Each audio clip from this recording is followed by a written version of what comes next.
So we see a lot of different injuries in the foot related to sports. Of course, the number one type of athlete I see is the runner, and the weekend runner, and also competitive runners, high school, college level runners. See a lot of people who play team sports like lacrosse and soccer and that sort of thing. And with all those sports, there are a lot of foot injuries. Some of the more common things we see associated with sports are toenail injuries like ingrown nails, or the big word is subungual hematoma, or that spot of blood or bleeding beneath the toenail.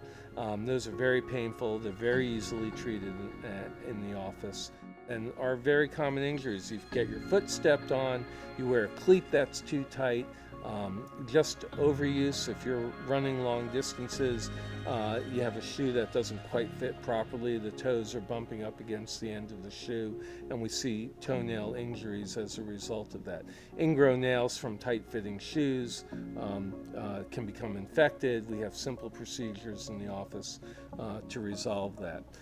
We see a lot of simple things like warts from sweaty feet, athletes in locker rooms walking around. Warts are very communicable. They're viral infections of the skin, and it's not unusual to see it in young people who are around other young people that have it. Again, those are treated in the office fairly easily in young people and young adults.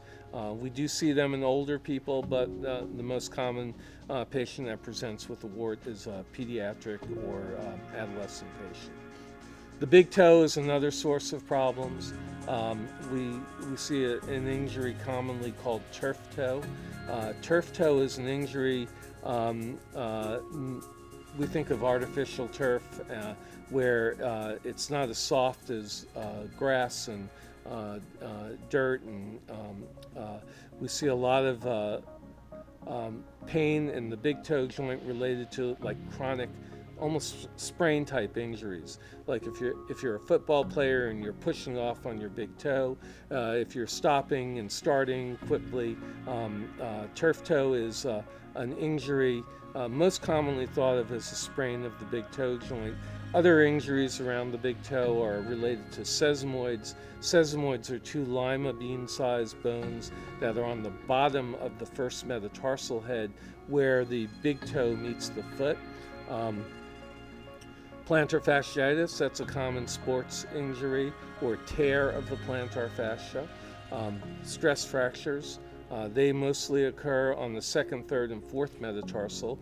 They're from overuse, people who are increasing their activities, people who have gone on long hikes, long walks, and are wearing improper fitting shoes, or shoes that they shouldn't be wearing on long walks, like flip-flops and that sort of thing.